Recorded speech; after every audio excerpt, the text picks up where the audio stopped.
Deal with it. And Hi, there we are. everybody. It is Saturday, the 25th of April. Yeah. And we are here again on a live stream, second live stream today. And we'll talk about the first one a little later, a little bit later. Okay. Hey, Ooby Dooby. Ooby Doob's there. Who's here today? We got Saturday morning. We got Ann, aka Raccoon Eyes, and we got Johnny, who's in Vegas. He took the Lamborghini experience. Tour. Yeah, Lamborghini experience. The what do you call it? Tourist trap. Yeah, it's a tourist trap. He took the tourist trap. Oh no, Johnny. Renard. Renard is here. Mm-hmm. Kay Munin is here. And who else is here? Robert is here. A couple of you were here this morning. Yes, and then a few others that haven't said hello yet, but we know you're back there. Alpha Tryon is here. As we roll into the weekend. Again, Saturday, the 25th of April. Mm-hmm. And tomorrow is the record and CD show. I don't think we're going to make that at all. No, we're going to go visit my dad. Oh, wonderful. No, I tease. But yeah, so we'll see how that goes. Nothing spectacular as far as pickups or anything like that. No pickups at all this week. Yeah, it's been it's been actually kind of a busy week with a lot of the things that we've been doing a lot of planting, working in the garden, things like that. Yeah. And, this, that, and the other. We were watching, you know what I thought was interesting? Yeah. Getting into the realm of course, nostalgia now. Because, we do watch a lot of vintage. It is vintage now, scary enough. Wrestling shows from the 70s and 80s, and even the early 90s, right? And we saw one today from the early 80s with superstar Billy Graham in the hospital. Okay. And it's like, yeah, okay, nowadays all the kayfabe and everything. So it's like, yeah, sure, he's in the hospital. He actually was. They filmed his hip surgery and they actually showed it on the air and they warned people graphic content. And I'm like, oh, how are they going to do this? And then they showed Billy knocked out on the surgery table and they showed his hip and they opened it up. And I'm like, that is not faked. And they showed they took out that bone, that hip they bone. Removed the top of his femur. They actually sawed it off and pulled it out and then started grinding it down so that they could attach the ball joint. And I'm like, holy shit, they're really showing this. And I wouldn't have expected them to put that on network television, a surgery. Oh, they did warn you. They did warn you. No, we did not buy anything, K-Unit. We did not buy anything at Stellar Con. No, yeah. Oh, Robert's okay. Well, I mean, we'll talk about it. We will be talking about it here in a little bit. Hey, Pastor Rick. Pastor Rick's joining us.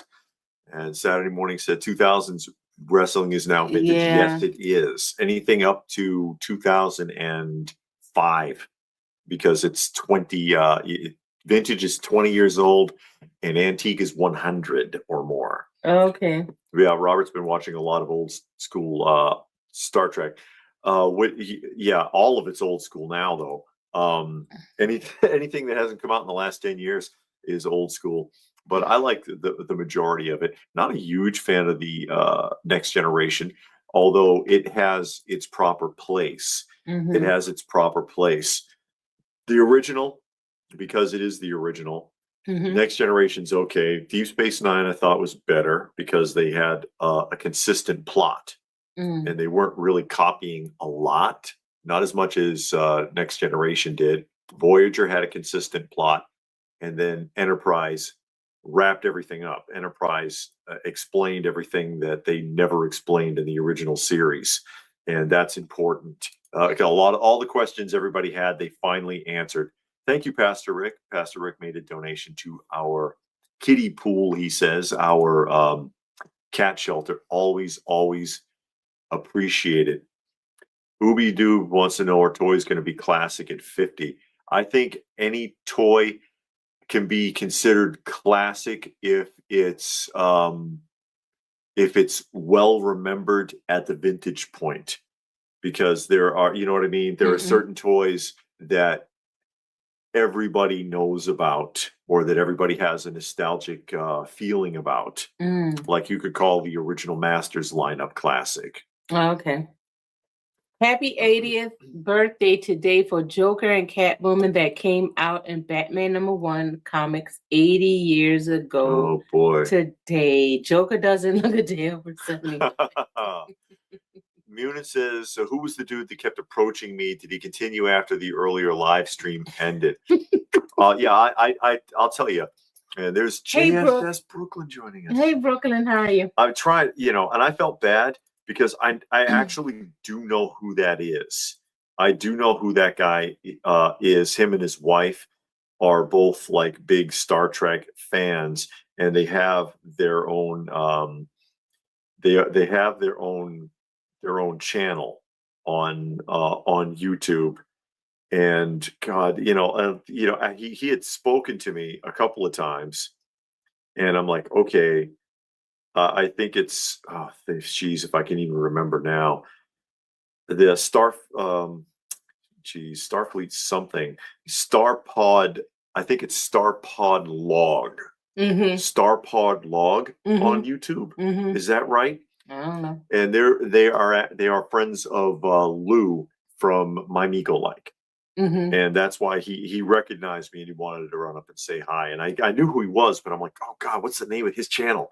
Couldn't think of it. It's either Starpod Log or Starpod Trek. And they were doing, I think they're from Florida. I could be wrong about that. But they made the trip up here to do panels at the Stellar Fest.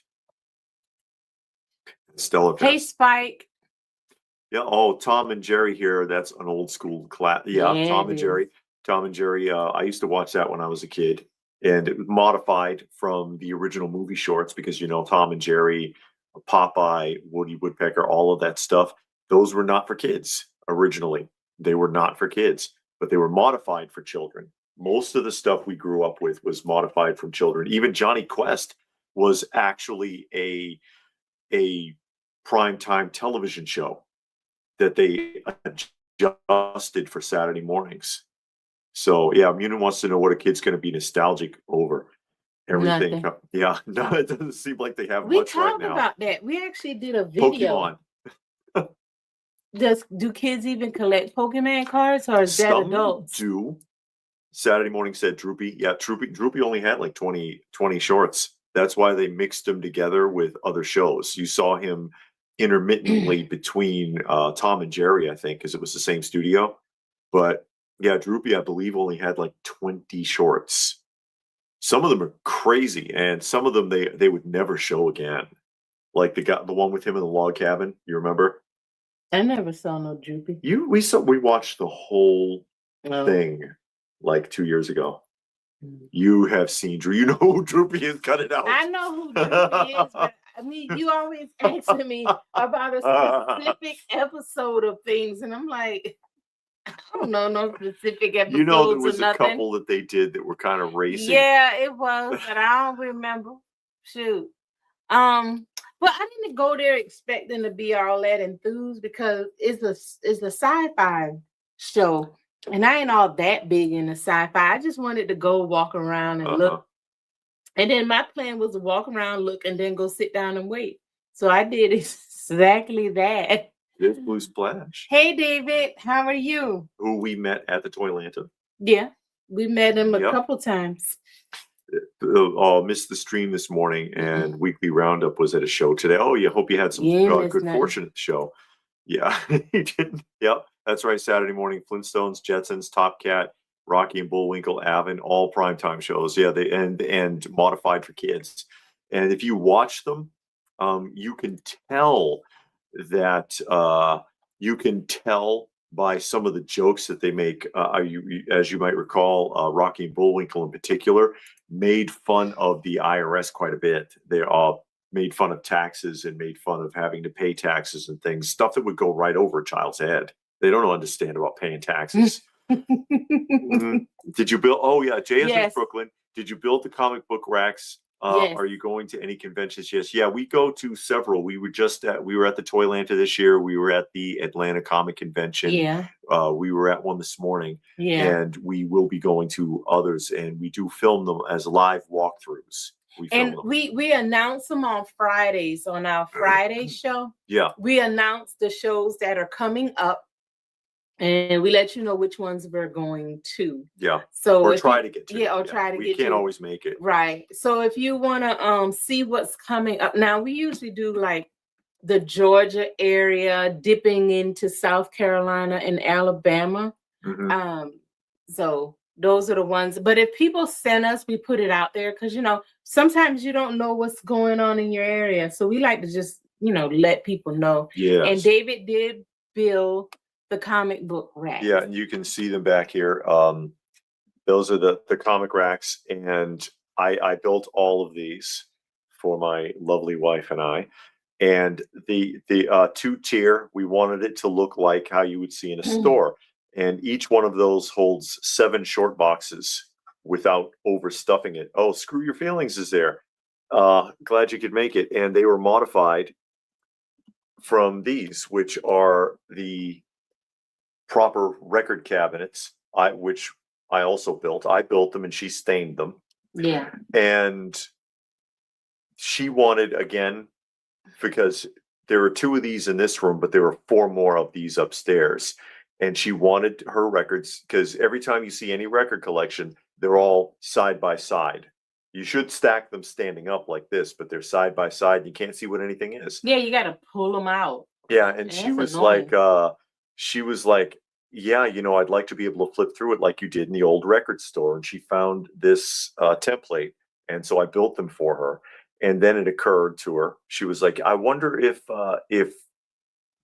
something similar could be done for the comic books. Mm-hmm. And I was like, actually, I bet you they would fit right in that if we just moved the shelf over. So instead of 1 divider, you put 2, and voila, I end up building like 7 or 8 more of the things, basically. But it worked out great for us for display and for being able to flip through.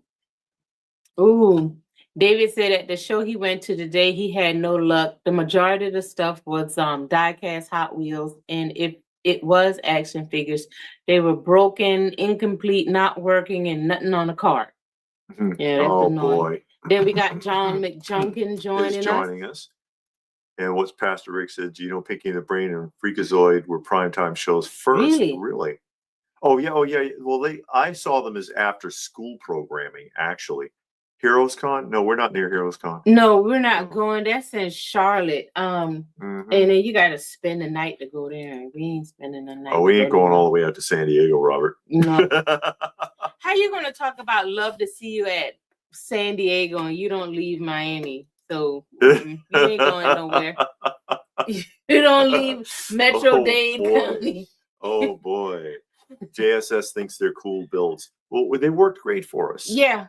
I found the plans on Pinterest. Mm-hmm. And because I always go on Pinterest to find stuff. And I found those. So I was looking for ideas. Yes. And somebody had the record rack. So I built that. And yeah, they were talking about my DC cab there. I got a DC cab soundtrack. That's right. I got a couple of weird soundtracks. I'll show you. So DC cab. Let me see. What else have I got? I've got a couple. I know I've got a couple of weird ones here. Hey, Steve. How are you? Robert says he's been to San Diego when he was in the military. Okay. Yeah. Thank you, Screw Your Feelings. David getting some records to show y'all. Yeah, just to show you a couple of things real quick. As far as soundtracks are concerned. Yeah, he got his record collection is in this room. So that's the records you see is his. Mine's upstairs. But David's building on his little record collection. So he got it in here. Yeah, just a handful of I'm just going to pull out a couple of oddball things here real quick to show people that are just funny or cool or that they may have never seen before or forgot existed. Yeah. Oh yeah, here we go. That's a good one. Of course, because we do spin our vinyl too. You know, we actually play our vinyl records, and we try to listen to them as often as we can because we just like to hang out and relax together. There's your DC Cab with Mr. T. The DC Cab, and there's the Barbarian brothers were in that film. You see the twins, 1, 2, the Barbarian brothers. If you're a product of the 80s, you probably remember them. But there's your DC Cab. This is a good one. Disorderly Orderlies, the Fat Boys only movie, I believe. No, they were in what else were they in? that rap one? Crush Groove. Crush Groove. But no, where they were stars? Oh, yeah, I think that was Yeah, this is the only one I can think of where it wasn't a cameo or something like that. DC Cab, it was funny when I saw it in the 80s, but I don't know if it holds up now. Hello. Stoic Mexican. Stoic Mexican. Stoic Mexican. Do you remember DC Cab? Yeah. Disorderlies I thought was funny too, but you know, your tastes change over time. Yeah. So I could watch this now and be like, what the hell was I thinking when I was like 12 years old or whatever, and I watched this movie. And I remember the premise though is like they were hired to caretake for this old man who was really, really sick, but they're terrible at their jobs. Obviously. Well, the family hired them because they were purposely keeping the man sick. They were trying to keep him sick, but it had a reverse effect because they were so weird. Messed up. They forgot to give him his meds. Yeah, they were using the meds as poker chips in a game and mixed them up and couldn't remember what went where. Yeah. And then rather than hurt him, they gave him something else and he got better. Which one, Robert? Robert says he still thinks Police Academy is funny. There were 8 of them. Yeah, he think all of them was funny. Oh, no, and the cartoon and the live action television show that only lasted like 8 episodes. Because it was a musical, wasn't it? No, that was Musical Cops. They had a show where the cops, it was a musical. They did. But it was cops. They did, but and that was a drama. That was awful. Or was it a drama? It was a drama. It was awful. Whenever they do a musical show like that, it doesn't hold up. Oh, yes. I know Cam Union will love that one. That is the soundtrack to the original Star Blazers, which is fantastic symphonic music. The original Star Blazers. And this, of course, is the Japanese pressing. Very, very clean vinyl. I got this one at the Retro Toy Swap. Cop Rock. That was the name of the show. That's it. That's it. Star Wars, the London Philharmonic Orchestra. This is the very first album I ever purchased. Not this one, but I had to go back and find it again. I purchased it myself from Woolworths. You bought that? Yes, I did. When Star Wars was originally out, it was the second film I had ever seen. And someone from the Big Brothers Association brought me. Oh, that was cool. Yeah, that was cool. But you had a big brother? For a couple of weeks until my mother pissed him off, and then we got thrown out of the program. But don't ask. But I remembered that I had this, and I used to wear it out. And I was like, you know what? I want that album again. And I found the right one and tracked it down and bought it. Tracked it down and bought it. This one is awesome. Some of you may have heard this song. It's Pac-Man Fever. You remember the Pac-Man Fever song? I think so. And this is not an easy album to find now. Okay? This is not an easy album to find. And it is not a single. Okay? This is an entire 2-sided multi-song album of all video game related songs. Who knew, right? Let me see what we got on here. Pac-Man Fever, Froggy's Lament, Ode to Centipede, Do the Donkey Kong, Hyperspace, The Defender, Mousetrap, and Going Berserk. Berserk, of course, the arcade game. Yeah, this is a full LP. Saturday morning found the Star Wars Disco album in a thrift store for $1. That's awesome. Was it this one? Hold on a second. Oh boy, he got something. I might have that one. Was it this one? Was it this one with the nothing on it looking anything like Star Wars? It says Galactic Funk. Yes, it is. Oh, that's another desirable one too. People really want that album. People really want that album. I don't understand how, like, it's bad enough when you go to a thrift store or like Goodwill and you find broken toys, but not at a show. I can't believe somebody would bring broken stuff. Okay, I can understand maybe incomplete because I've seen vendors sell parts at shows because you do have people that's looking for parts, but not broken stuff like they do at Goodwill. The foot broke, the leg is missing, and Goodwill's the worst with that kind of stuff, and you can see clearly that it's smashed. It like Precious Moments figurines. Yeah, the hand is missing. They throw that away. The worst rap album in history, Mr. T, Be Somebody. Because Mr. T is in character while rapping, and it does not work. He sounds awful. He sounds awful. And then half of the album is like children's chorus anyways. He only actually raps in like 2 songs. And it has also, as you see, it's on here somewhere. Yeah. That there's, oh no, he sings 3 raps, excuse me. But there is one song on here by, God, what's the name of that group? Boys to Men? No, Boys to Men would not be on that record. I'm trying to remember who the hell did it. This is the only way to get that song because they didn't reproduce it. New Edition. Peer Pressure by New Edition. There it is. So, but you can't. I don't think they ever reprinted that song anywhere. He was in a lot of Christian movies after a while. He was in those like rapture movies. He was in a bunch of them. And Rapping Rodney. Yep. As soon as you said that, he pulls it up. Rodney Dangerfield's rap album. Freddy Krueger had a rap album? I don't have the Freddy Krueger. Oh my God. But I do have Rapping Rodney. Hey, Chris, how are you? Christopher's there. He had the music video where he's on, I think he's on in the witness box in court, Rodney Dangerfield. Oh boy. But he's just basically doing some of his stand-up to like a rap background music, essentially. Phyllis is here. Oh, yeah. Phil's Toys and Things. Joining us, talking about rapping Rodney. I get no respect at all, I'll tell you.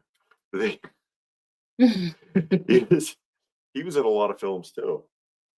And he was a terrible actor. And he would tell you, he was. I remember when, because he was the same person in every film. Yeah, he couldn't act. I remember him on the Carson show when he did the film Ladybugs, and he told Carson it was a terrible film and he couldn't act. He was like, "Oh, it's no good. And I don't know what I'm doing." But you know, it might be a fun movie, but I don't know what I'm doing. And he would tell you, he admitted it. He would admit it, which is interesting. It's interesting. And some of the films aren't bad, you know. Some of his films aren't bad. Rodney Dangerfield. Some of them are kind of entertaining. Tom Hanks had a rapping music video for Dragnet movie. Oh, please. That is terrible. What, the Dragnet movie? That Tom Hanks would rap. Oh, well, any of them. They ain't doing that, but you know, they all had like music, not CDs, but albums. And it's like, why was that a trend? And half of them couldn't sing anyway. So I don't know. But that was the thing back there. And Ooby Dooby donated to the channel. And we always thank you. And we thank everybody that donates, because it's very helpful to buy cat litter and to buy cat food. Yeah, we do appreciate it. We really do. Caddyshack and Easy Money were funny. I never saw either one of them. I saw Easy Money. Is Easy Money the one that where his mother-in-law was supposed to have died. It was in the will that he had to lose weight and stuff. Is that the Easy Money? Really? Crypt Keeper had a rap music video, and so did Baby from Muppets Dinosaur. I hated dinosaurs. That show's hard to watch. No, it said Muppets Dinosaur. Is that the same thing? Weren't those Muppet production puppets? I don't know. On dinosaurs? I don't know. I remember Galaxy Express, Robert. Yeah. Now, this is the definitive album right here. And the Bee Gees did have something to do with this album, actually. I know that Robin Gibb. Robin Gibb does two of these songs. Sesame Street Fever and Trash are directly, Christopher says I'm correct. Yeah, Joe Pesci was in it. That's right, as the greasy friend. Oh, Jim Henson did that? Oh, okay. So. Wow, that was awful. I mean, I used to watch that show. But we tried to watch it again, and I'm like, God, this is awful. It was hard to watch. Yeah, it wasn't very good at all. It was really bad. And I'm like, oh wow. I remember watching that when it came on. I don't know if I liked it, but I watched it. And back then you didn't have a lot of options. We didn't have, I don't know if we had cable then. We didn't have cable for a long time because I lived in the middle of nowhere. So we didn't have cable a lot. So you was just at the mercy of network TV. This one still has the booklet, by the way. Oh, okay. That's pretty cool. This one is still sealed. This is factory sealed. Sesame Street Gold.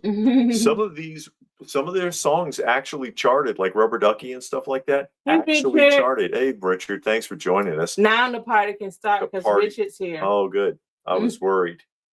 So you're not Buzz Killington? You know when Buzz Killington comes in the room and everybody wants to go home?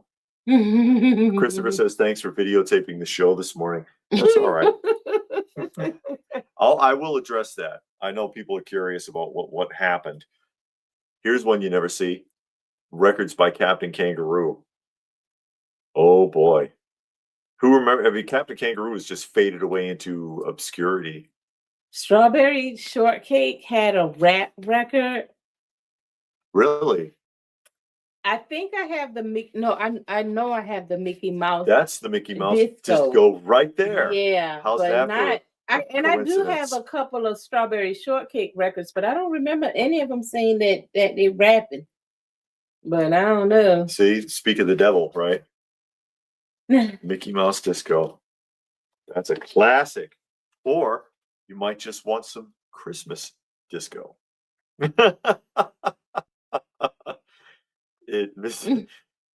Or if that's not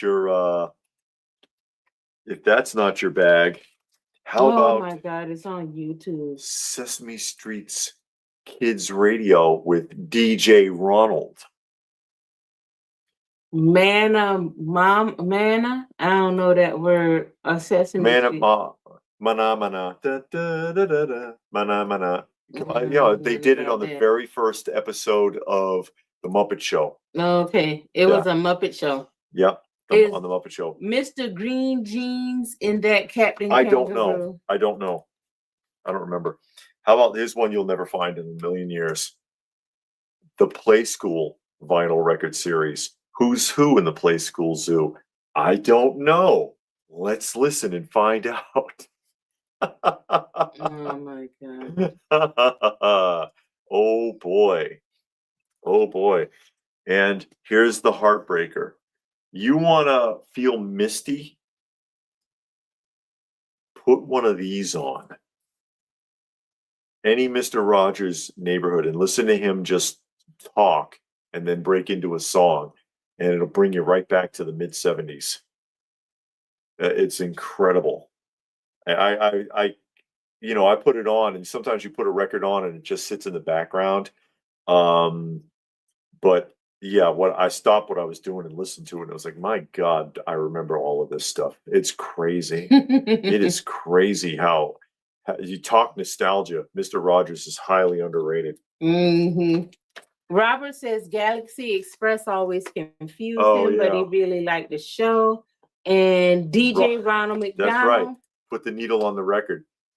Did they ever have a Looney Tunes Yeah, album? I don't have any. I think I got some. Spike Official?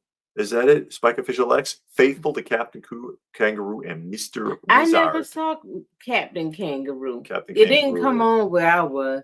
Yeah. Yeah, I liked Mr. Rogers, but it's hard to watch it now because it's so sad. Andy Griffin is hard to watch too. I can't watch that either. Him and Opie. Yeah. The connection they have. They have a strong connection, and it's sad to see how much the world has changed through comparing it to what you're seeing there. The Smurfs sing-along, this is not like the same as the Smurfs from the cartoon show, because the Smurfs from the cartoon show had voices, and these guys sound like the Chipmunks.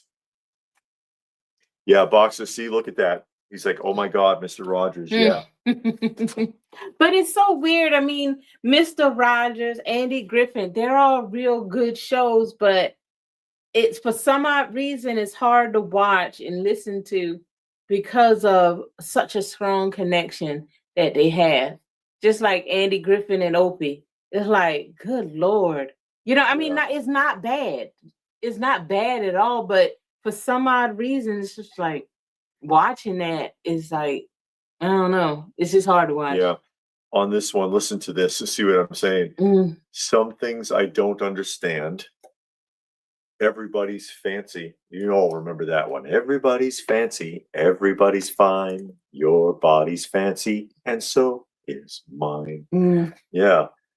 Somebody's tearing up right now. You're growing. You're growing. You're growing. You're growing. You're getting bigger every day. Yeah. I'd like to be like Mom. I'd like to be like Mom. Let me see, what else have we got here? This, I mean, when the baby comes, oh bye. Be brave, be strong. Sometimes people are good. Ooh, sometimes people are good. Yeah, not all the time. Not all the time. No, Mr. Rogers, no. Oh, Chris had to choose between Andy Griffin and Dukes of Hazzard. Oh yeah. You appreciate you'll appreciate as a kid probably Dukes of Hazzard more, but as an adult probably Andy Griffith more. Yeah. Yeah. Okay. And you know who else? I like their relationship on the Rifleman, Mark and his dad. Oh yeah. They had a good relationship. They had a really good relationship with each other. Especially that time Mark ran away. Well, he didn't run away. He knew he was right on something, and Dad wasn't trying to hear it. So he ran away. And then he came back, and Dad was all worried about him, but realized, okay, he's hiding, and then went to do because he figured out Mark was right. And that was sad because Mark knew where he was hiding too. Mark was like, "Did you miss me?" Yeah. And that was sad. Found the Pink Panther cartoon album and Follow That Bird. I got Follow That Bird. Yeah, Follow That Bird. Yeah, I got a bunch of those kids albums because, like I said, I bought some lots, and they were in the lots that I bought.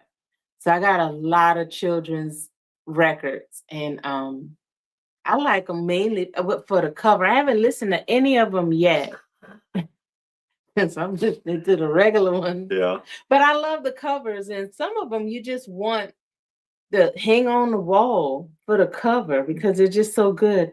I became a huge fan of Wagon Train Bonanza. Rawhide is good these past few years. Didn't want to see it when you were a kid. I didn't want to see him as a kid either, but honestly, and I've said this before, my parents got me watching them because when I went to their house, all they watched was Gunsmoke.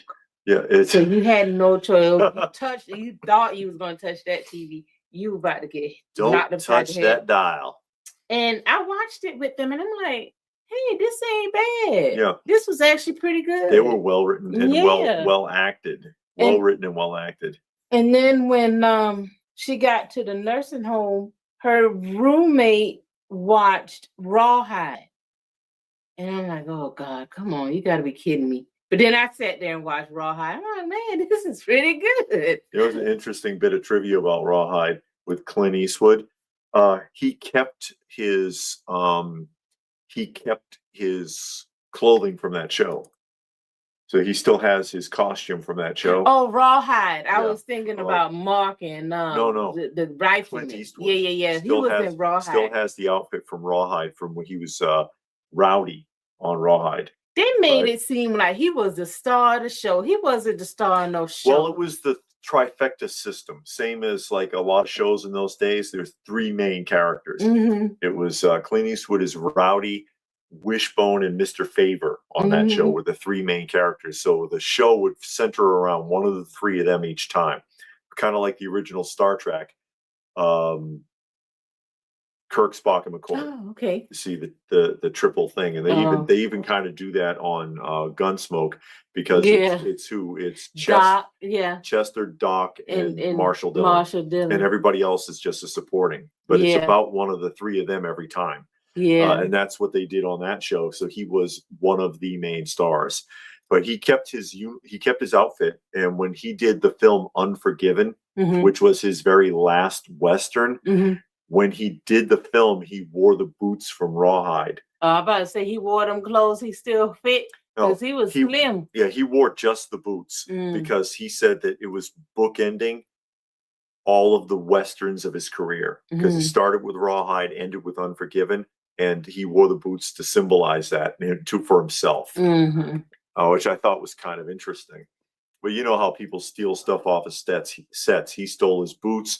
William Shatner stole his toupee. William Shatner wore a toupee? On the 60s Star Trek, he was already losing his hair. Oh, really? And the toupee that he had, they didn't like. And so they said, listen, we're going to pay for a really high quality toupee for you for the show. And he stole it.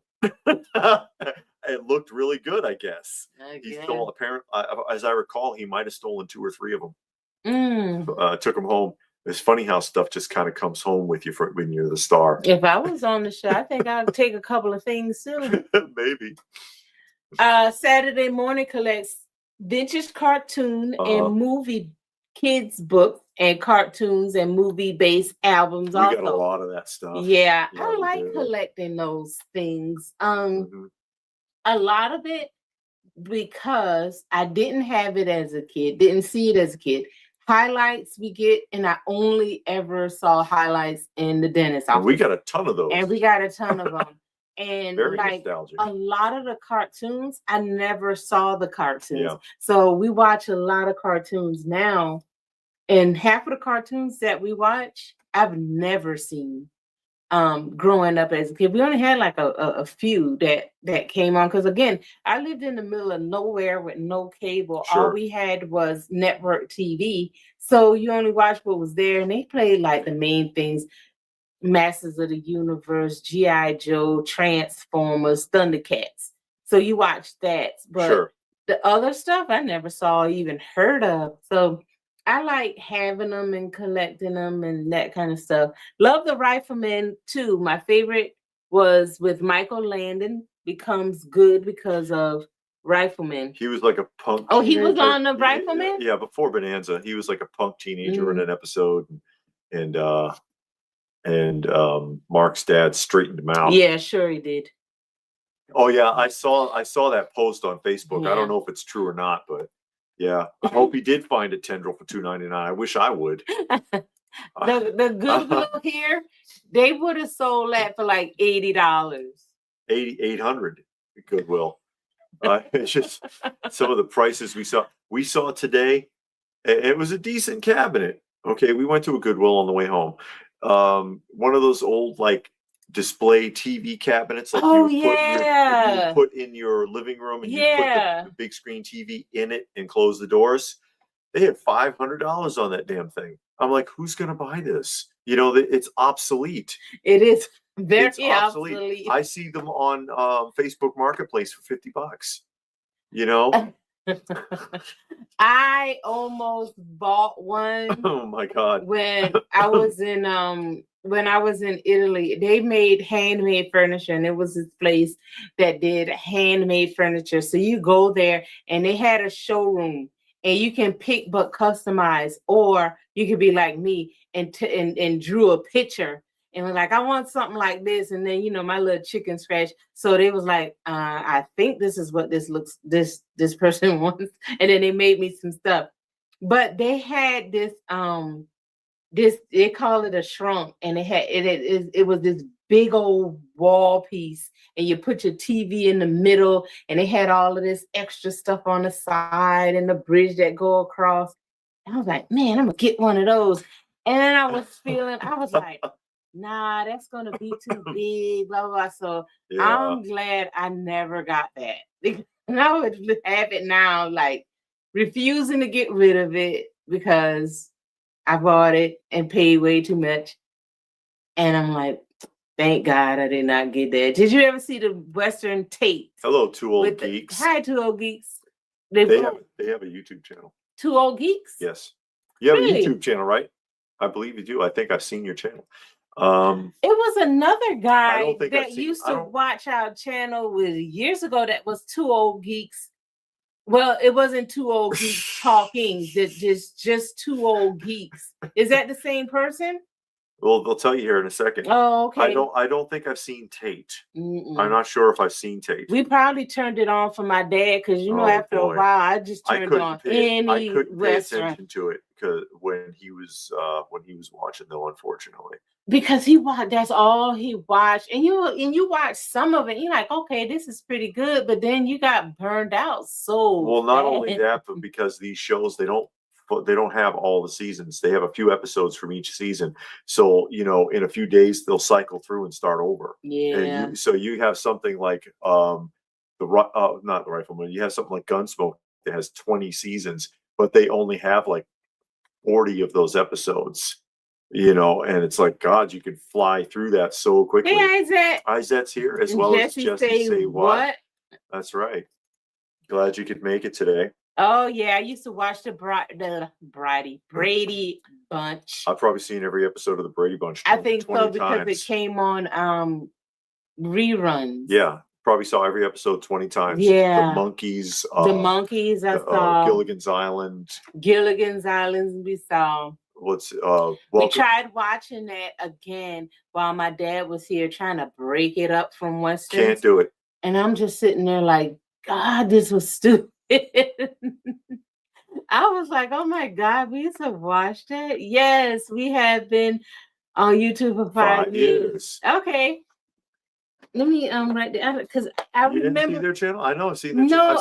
I remember it was a guy that used to watch us, and his name was Two Old Geeks, but he didn't have a YouTube channel. But okay. We'll get back to the other stuff in a second. Addressing the elephant in the room. There's an elephant in the room. Yeah, this morning's live stream at the Stellar Fest. This morning live because we were invited to come out. And they had passes for us, and I was basically told, the equivalent of a press pass, free reign. Okay, so I can go around and go in any room and just do whatever and film like I always do. And I was stopped. On the live, and I asked, and I found this part out later. I asked, well, who do I talk to? And the guy, he's like, you asked so-and-so over there, he's the owner. I found out later on, apparently, that second guy wasn't the owner. Okay, no, apparently not. I was duped. And then also turned away by that person who was like, well, if I let you in, I got to let everybody in. People are going to ask. There was nobody there. You saw the video. And it shouldn't have mattered anyways. But, and I honestly felt some kind of way about it because did the guy you talked to and told you all that, was he on camera? Oh yeah, it was live. That's well then the owner can see who that was. Yeah, that's the problem. And I felt some kind of way about it because I was told something else entirely different before I got there, like a week ago. Okay, and then I get there and I'm like, okay, now I can't. And then and that kind of set a negative tone for the whole rest of the video because you tell me one thing and then something else happens, I'm ready to go home. Honestly, I was like, yeah, I could just shut this off and leave now. But what makes But it worse, the person that told you all that wasn't who they pretended to be. yeah, So that so makes it even worse and yeah, puts a bad light on the show yeah, and because which they may not even deserve. right, Yeah, they probably don't, yeah. but they presented themselves as the owner or the promoter, producer, or whatever Unless of I the heard show. something wrong. I mean, some of you guys were there this morning. Did I hear him wrong when he said that's the owner right there? I mean, you can always go back Yeah, and look go and back see and what look they at it. said, but But that's a mess because yeah, now people watch it and it's like, man, the owner himself kicked them out. and I'm like, because I had a plan of what I was going to do. I'm going to go in and out of the rooms. I was going to go through the little show floor really quick, and then maybe go talk to a couple of people or whatever. Just get about an hour of filming, and hang around for a little bit. Chance was supposed to be coming. He was hoping to meet us there, which I did not get to see him because we didn't stick around too much longer afterwards. And it's unfortunate for a few reasons. For one thing, there's a lot of people that do like those kind of shows. Okay, they go there basically for the panels and for the camaraderie. Mm-hmm. There's people that go through the trouble of setting up for those shows. There's the people that come in and put on the panels or put on a show or put something together to help, to reach out to the community who they didn't do anything wrong. And then there are people who are watching who see that and then they're like, wait a minute, what's going on here? It makes them, it looks bad. And it's like, and I even told the first guy, it's like, yeah, I'm filming live. I believe I told him, didn't I? I think I did, but still, it doesn't look good. It doesn't look good, and it's unfortunate. Like I said, because there are people who do enjoy those kind of shows, and there are people who put in a lot of effort.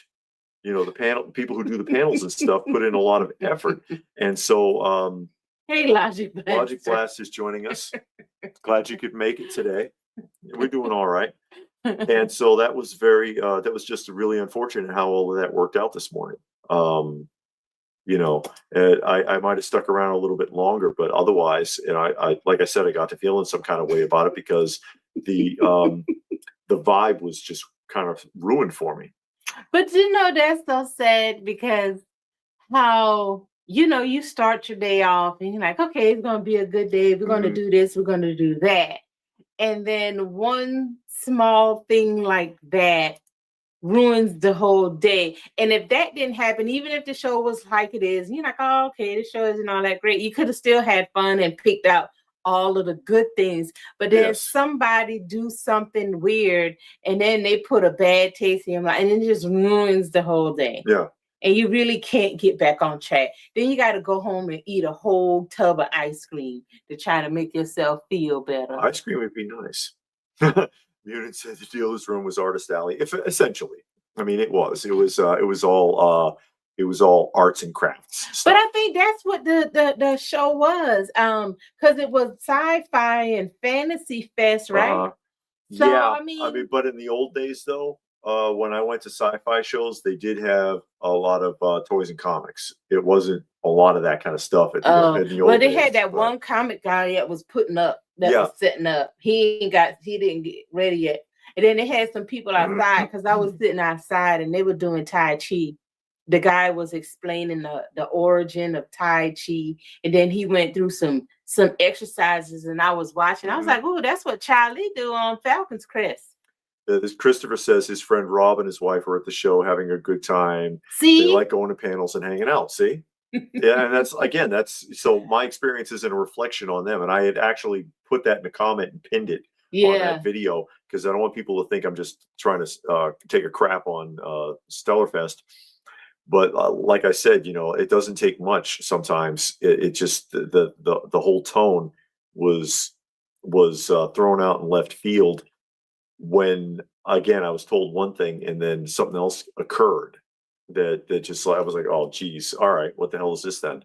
Well, David, it was a sci-fi fantasy, so they had like a room for Doctor Who, Star Wars, Star Trek, all those different space movies and stuff like that. They had that little speeder bike and the boy was on there, and it looked like he was going through the thing, and they had a bunch of people dressed up in outfits, and Artist Alley people, they selling the little outfits that you wear, the cosplay outfits, and somebody had some soap and stuff like that. You know, jewelry, stuff like that. Yeah, but you know, and the discussion panels talking about a lot of panels, certain shows, or like Chance is going to be there, and he's got a collection of 16mm films, and he's going to run a couple of films. I believe the passes are $40. Christopher, that's correct. I think that's right. $40. So there you go. I mean, like I said, I know a lot of people were asking, and I don't want to put down the people that were trying to put on panels. I don't want to put down the people that were attending the show that that they like that kind of stuff. Yeah, you know, that's their bag. But that, like I said, you know, sometimes it doesn't take much to just kill the mood. And that's what happened to me today. Same as like at the ATL Comic Con. I wasn't thrilled with the ATL Comic Con either. But man, I did the full walkthrough. I did the full walkthrough, and I talked about it. Oh, Build to the Clouds. Build to the Clouds. Says he's had situations like that before. Sometimes volunteers or vendors, someone too aggressive or weird, or on a power trip. Certainly. And but at the ATL Comic Con, somebody felt some kind of way about it. You got yelled at it. Yeah. I was approached twice by security, telling me not to turn my camera in a certain direction. Oh my gosh! I'm wearing a press pass. What the hell? Why'd you invite me to come out here? You asked me to come and offered me press passes, told me to do whatever I want. Now you're telling me to move on. And from that point forward, I was just like, what am I doing here? You know David always gets yelled at. I never do. You know why? Because it's not a always. Difference. It's because you're not holding the camera. Not anymore. But when I was holding the camera, I never got yelled at. I never got yelled at. Shows like that used to have figures and comics. I don't know what the stuff in that dealer's room was. It's becoming that way, and I've been watching a lot of YouTube videos talking about that because instead of comic conventions, it's becoming pop culture conventions. So they want to merge all of the nerd culture together in one and have them all in one place. But all the nerds don't want to be in one place at the same time. They don't want to be, a lot of them don't want to be around each other. No. As a matter of fact, a lot of Christopher's got to go. Oh, well, thank you for stopping in. Certainly. We truly, truly appreciate it. But a lot of the people who are dedicated to a specific function within a convention. He did have on a crown. Blue Splash wanted to know if I had the crown on. I was wearing the crown. and got recognized a couple of times. But you know, but anyway, the people that are going to, like, say, I want to go to a comic show, I want to look for comics, they don't like the cosplayers. They're in the way. They don't go there to buy anything. They go there to stand around and look cute and hope somebody asks for a picture. But that's so weird. You spend $40, $50 to stand around. Yeah, basically. And then toy shows too. It's like, excuse me, can I get in here? You know, a lot of those people, they are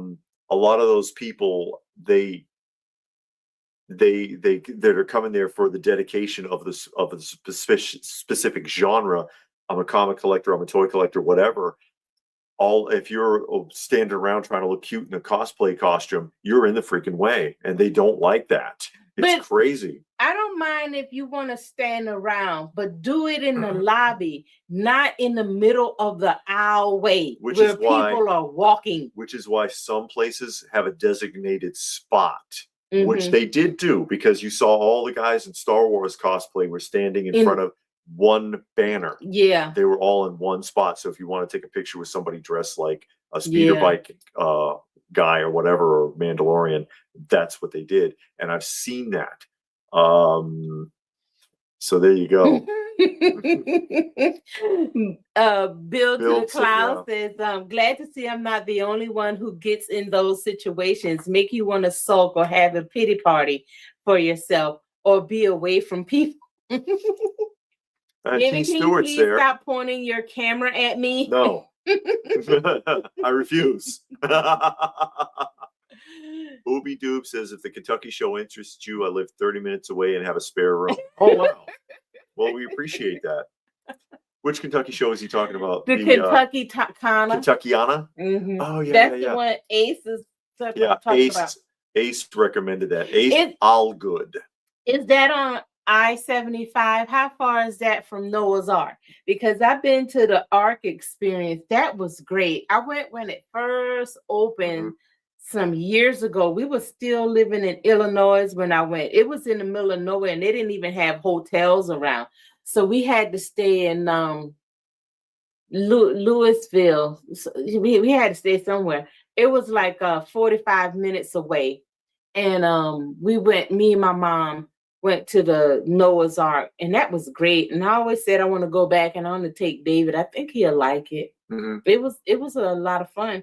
And I know it was finished, but they were still working on one room, and then they were doing the zoo. The zoo wasn't finished yet. And they were working on, I think, like some zip lining or something like that they were doing. But yeah, that was a good thing. Two Old Geeks collects comics and toys and cosplays with his wife. Yay! He says that she makes a good Xena and he's a good decent Gandalf. Just don't mix them up. Gandalf is the old wizard guy with the beard. Yes. Okay. From somebody Lord of the Rings. Yes. Hey, I got the Lord of the Rings part. Yeah. Unit says a good line is, if you don't want to be on camera, get the hell out of my way while I'm filming. Well, usually. Hey, David, how are you? In this day and age, you don't see that often anymore. Where people are so accustomed to people filming all over the place. Usually, no one says anything at all anymore. But also, they will duck. If they don't want to be filmed, they'll duck. And I'm like, I didn't get you. What? Oh, yes. David says that he got a custom Mr. Rogers and a castle coming, and he wants to unbox it on the channel. Oh, that would be great. I would love to see that, especially the castle. Are you doing just the castle or the whole town?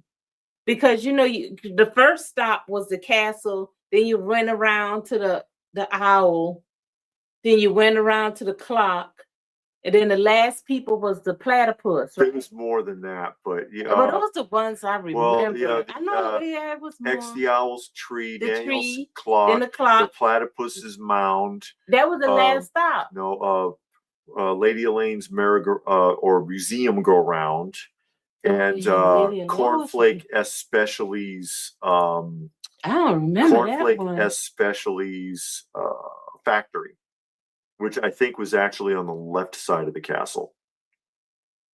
Oh, I don't remember that. So the Robert, if you go to the convention, the cat convention, take some pictures and put it up on Facebook so we can see it. Bring me back a Maine Coon. I would. I-65 Ark Encounter is a decent distance away. It does have great music in it. They had the it wasn't like a restaurant, but they had like a place that you go eat. I guess it is the restaurant. It was only one, but and then they have like a buffet. You go around and you pick what you want. The food was really good. Oh, just a castle with a working trolley. That would be really nice. I would love to see that. And Saturday says 90 home video of YouTube of a high school student at school. Everyone's shy to be on camera. How things have changed. Yeah. People just gotten used to it because now everybody's got a video camera built into their phone. So you're getting filmed all the time anyways. Everybody's spying on you. Yeah, you walk down the street. You've gotten used to it now. People have gotten used to it now. So it's especially at the shows. Hell, you get people that what's funny though is when you corner people though, they're used to you walking by with it. But when you corner them and they get nervous, like they're going to do something wrong and start sweating, like, is this live? And I get people all the time like, hey, I'm gonna film you. Tell us what you got. They be like, "Oh, you want me to say something on TV? What do you want me to say? Just tell us what just you talk, got." man. That's all. Forget there's a camera. Just talk to me. Yeah. Yeah, basically. That's about how it goes. Thank you, Robert. Robert made a donation to the channel. Always, always appreciate it. All the help we can get. Again, taking care of our little shelter cats, our little shelter friends. They're my friends. They are not pets. Oh, no? No. I don't think of them as pets. I think of them as my friends. Hmm. Somebody's got to be their friend. They can be each other's friend. I'm Miss Kitty's best friend. Yeah. I'm Granny Smith's best friend. Yeah, she like to lay on your foot. Yeah, she does. Everywhere if I stop, I could be walking, and if I stop, she'll come out of nowhere and lay down on my foot. No. And it's like, oh God, give me a break, Granny Smith, move. You know, I don't want to like kick her or step on her by accident. What does Saturday morning say? Our city just had its big con last week. And sad to say, I couldn't go this year, having to help my sister move stuff. Maybe next year. Found some great 80s toys there. Got a Dragon Walker He-Man vehicle. Does it work? That thing is slow. God, slows that. Hey, Patrick.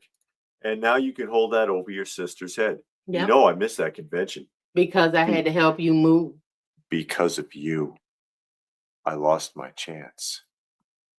You owe me. I had a feel-good night of this nostalgia a few nights ago. Watched Mr. Rogers reading Rainbow about ancient Egypt and Shining Time Station. Remember that show with Ringo Starr and George Carlin? That's right. And who else? Alec Baldwin. Alec Baldwin was also a Mr. Conductor. There was 3, right? I remember Shining Time Station. Shining Time Station was funny. Did you ever see the actual train? Do you ever have anybody ever do the train experience? I brought my youngest son to it once. They actually they have a train, a real one that looks like Thomas the Tank Engine, and it's a steam engine with cars, and they go. I don't know if they still do it, but it went town to town, and they came to Kansas, and I took him out there, and it's a real train, and the eyes move back and forth and everything, and they'd have like they brought props of like the mayor and other characters, life size, that they would set up, and they had a whole Thomas the Train theme, and you could ride the train. It would run around the town and come back to the station again. That was really interesting. That was really interesting. Who were the original voice actors for Trix Rabbit? Bernard is throwing out a trivia question for you guys. I don't know that one. Dr. Fraggle Rock was on Shining Time Station, says Saturday morning. I don't know about that.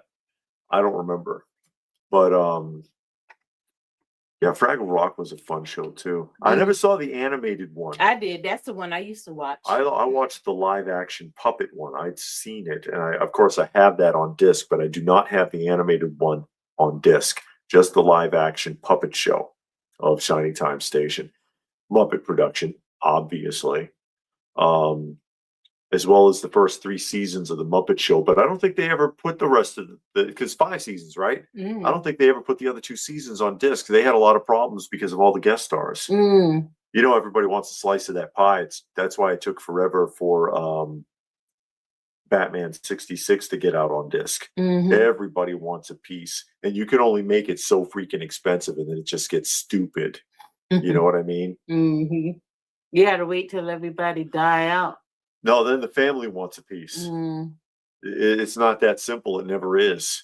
Or WKRP, they made that mistake though, where they originally released WKRP on disc. They had changed all the music because the original show used real music, and then everybody complained about it, and so they had to reissue it with the actual music back in, which was more expensive.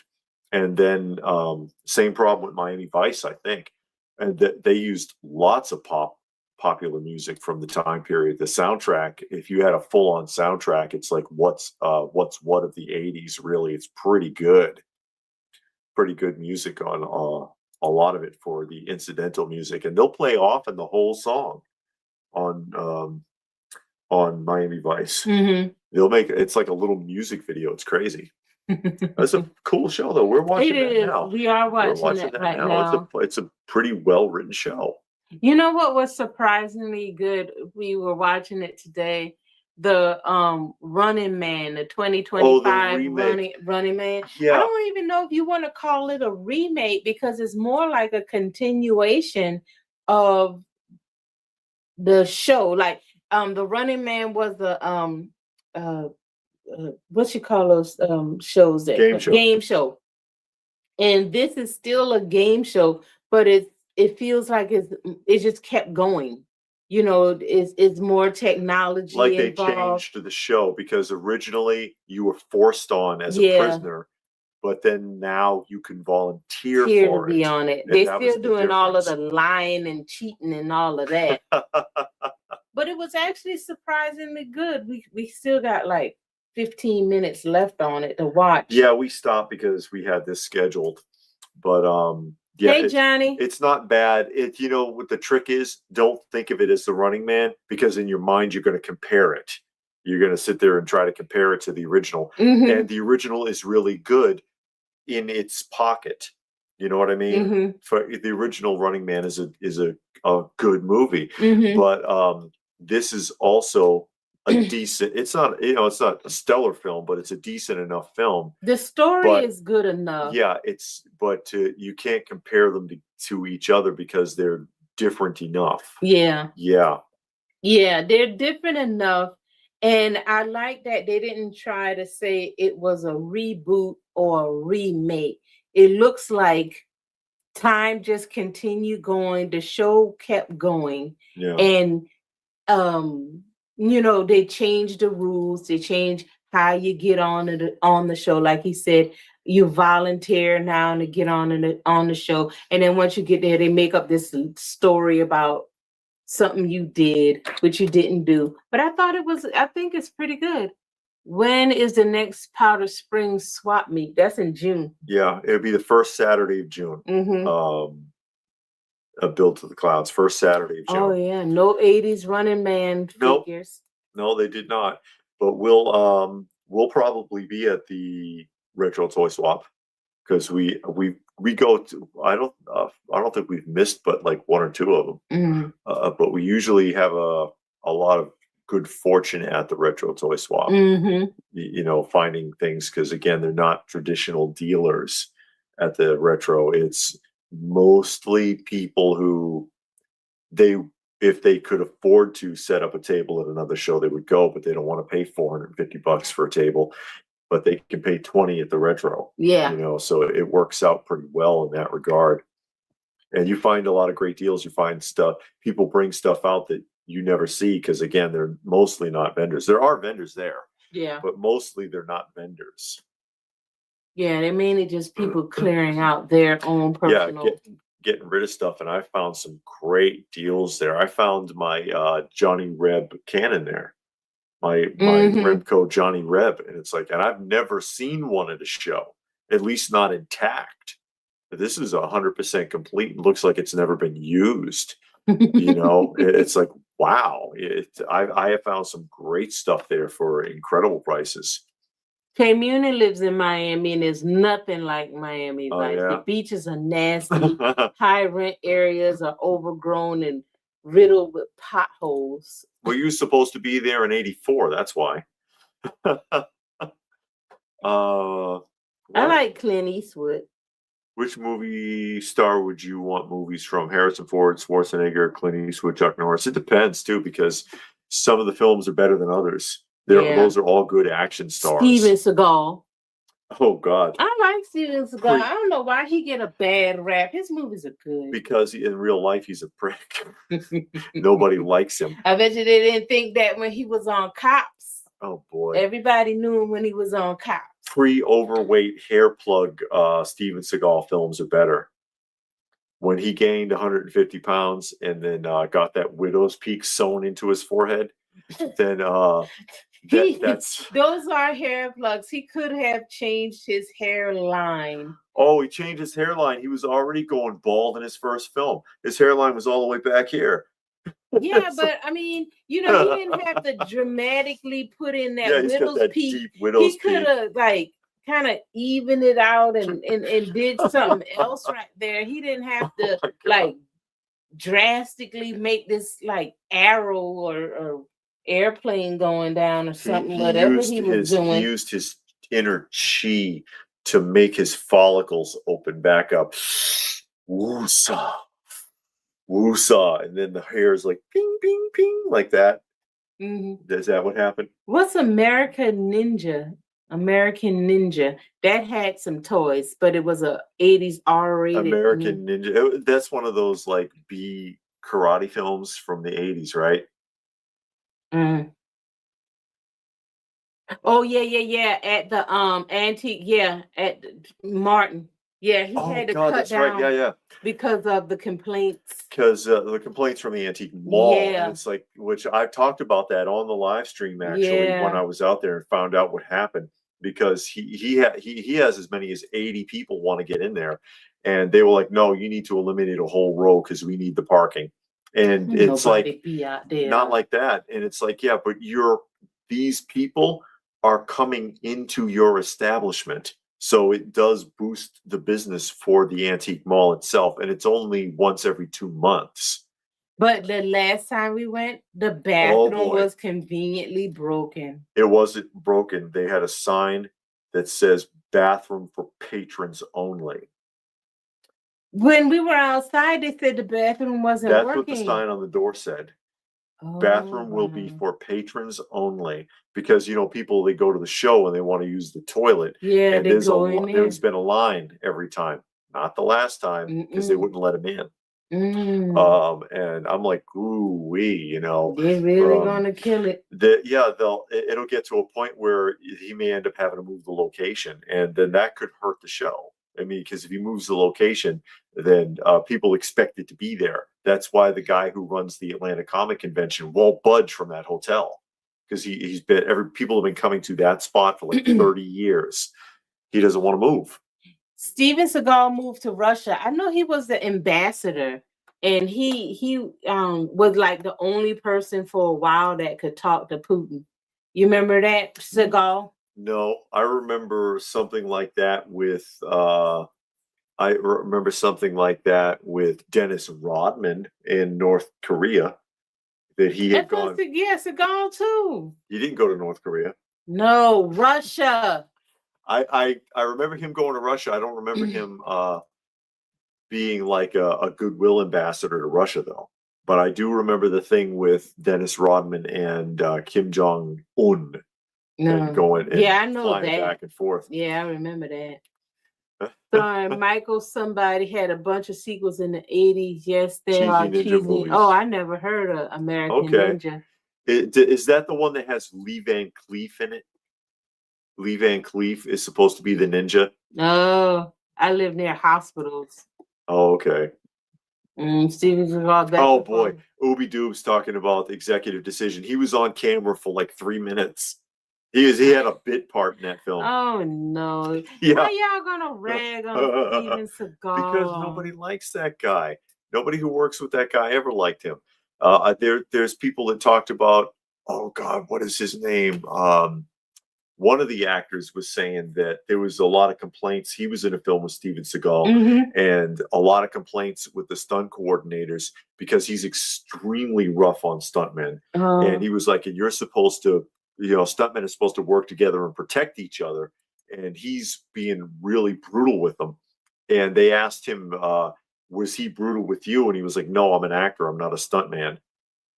Hey, Stone Sour. Stone Sour made a kitty donation. Thank you, Robert, Stone. We do the comic posting once a month.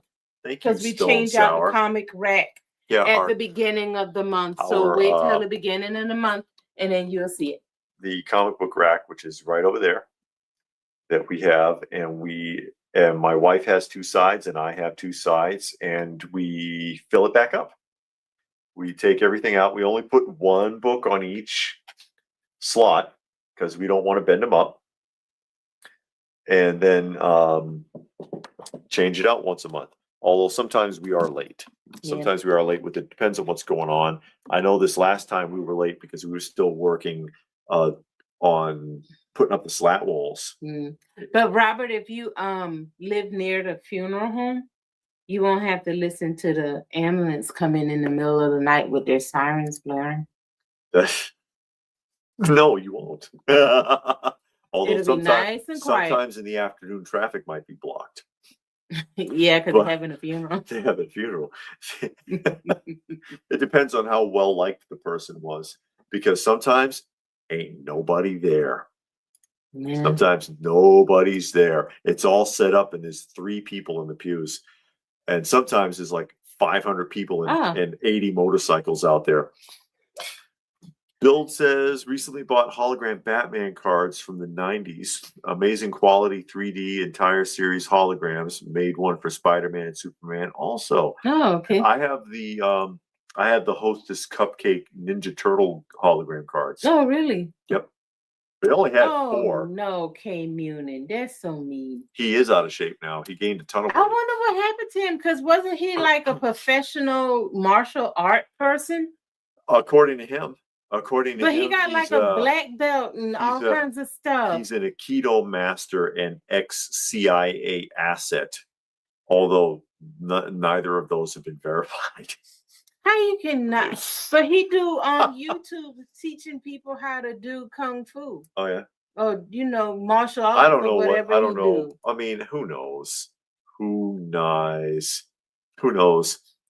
Did you see the YouTuber toy overdose video, or a guy in Pittsburgh has the largest vintage toy collection in the world? Is that the guy with all the 80s toys in the basement? I don't know. I think you've seen that with the guy that got the stuff on the ceiling?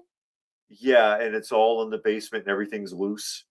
And he's got like everything 80s. Yeah, it's in like 2 or 3 parts. Oh, yeah. He's not from. Oh, yeah, he might be from Pittsburgh because he is up north. And the guy, his channel is some Star Wars name. I forget. Yeah, the guy that house it is doesn't have a channel. Another guy, Retro Rees. Is that Rees Retro Toys or Retro Rees or something like that. Is that the one you're talking about, David? Yeah, and then they followed up with him and they went back to his house. He's got a lot of stuff. Yeah, he got a lot of nice stuff. You're like, wow, dude. We seen that because they put out the video some years ago. It's a shame it's in the basement, but I mean that's it's what he has. And what do you mean? You got stuff in the basement? No, but I mean it looks like the basement. Don't say things like that. No, I love 90s comic cards. He's got a great setup. I mean, he's got a lot of nice stuff. He's got a lot of really nice stuff.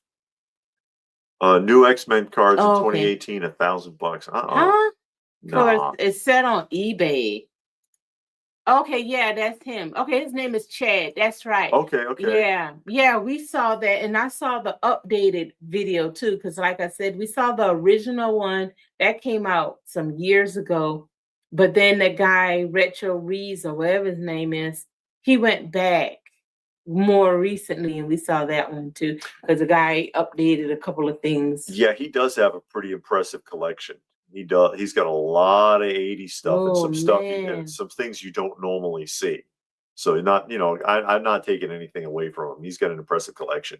Yeah. He really does. He does. Because I watched all of the videos and I'm like, man, that's nice. Yeah, but it's all loose. I think he got a handful of things that's on the card. I recall it being mostly loose. It's mainly loose though. Still, I like toy collection videos. Love seeing people's collections. I like watching them too. Yeah. Oh, he has the Black Star chip unopened in box this Saturday morning. Interesting. Yeah, Reed's Retros is friend with. Yeah, that's his name. Or Poof. Loof, Poof, Goof, something. Yeah. We got to do when we get set up. When we're finished setting up, we'll do a tour. We're gonna do a tour when we get ready. When we done. Yeah. I mean, it's gonna be a minute. Still have, it's gonna be a rush. lot of work. It'll get done when it get Robert done. asking right now. Yeah. Collections rooms 2 and 3 coming. It's coming. It's getting there. It's getting there. Again, it's still a lot of work. Even just setting the stuff up. I mean, all the slat walls are up now. Stuff is on the shelf. It's just I don't like it. So, she wants to rearrange a few things. Yeah, because you got to put it up and see it to know how it goes. So everything is up. So now I got to put it where it needs to go. I think the second room has been designated as a pretty much Masters of the Universe room, though, and I think that's just about done. And Doobie knows of one collecting channel that is Billy Diver. Really? Billy Diver. But I could do an independent video at some point of just the Masters room, because there's some people that may want to see just Motu stuff. But and I can break up other videos, but for a full on museum tour, including this room, we're not quite there yet. Although the rooms are finished physically, though, we just gotta finish getting things organized. We're not gonna have no completed anime room. Are you making it one franchise or various franchises? What are you even talking about? The Masters room? Yeah, because she's got the original Mattel Masters of the Universe, the 80s stuff. She has 200X, she has Maddie Club and Super 7 in that room. So yeah, it's a variety of franchise, and she has some Funko stuff. Which I really like the what the hell are those things Hikaris called? Yeah, the Hikaris.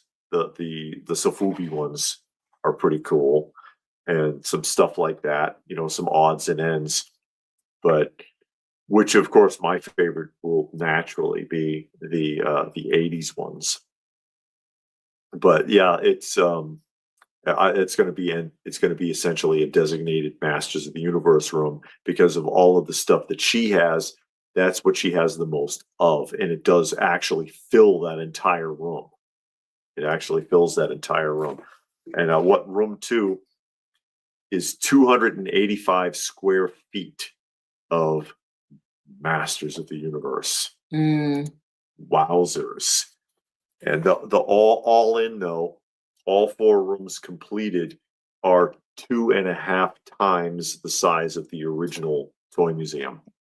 Build It says, keep up the good work with those vintage commercials. He likes those. Yeah, a lot of people seem to like what I do with those, because I don't, and most of you know, but I'll just mention it really quickly in case somebody's new might be watching. I take the vintage like specials, like Easter special, Halloween special, whatever, right? And instead of just putting it up, I find the ad blocks, because there's a spot where it's supposed to be split. It's made that way to be broken in half to put commercials in, and I put vintage holiday commercials that matched the theme back in. So you got a 26-minute cartoon. I'll put a 26-minute Christmas like special from 1970. I'll put 4 minutes of 1970s Christmas commercials in those blocks, so it feels like it would have when you watched it then. And a lot of people really like that. No, Robert, it's going to be different things in the room except for that one, like we said. No, I don't have any She-Ra at all. Well, no. I got not the original She-Ra. I have like the Maddie Club. You might have 1 or 2 things from She-Ra. Mostly villains. Yeah. But no like all in She-Ra stuff. I don't have anything from She-Ra. And Blue Splash says, I like that one guy's collection. He is friends with you guys. Oh, Empire Plastic. Plastic Empire. Yeah. Something like that. Because he came here and did a tour. Well, he went to the old museum and did a tour when he came to Toylanta last year. Yeah. He came out and filmed and put it on his channel. Yeah, him and his wife, they were really nice. Yeah, they were friendly. But really, Laugh Olympics Saturday morning says Warner Brother has Laugh Olympics. But she doesn't have Golden Girls. I have, and I've showed it before. I have some. Hey, Vintage Poet.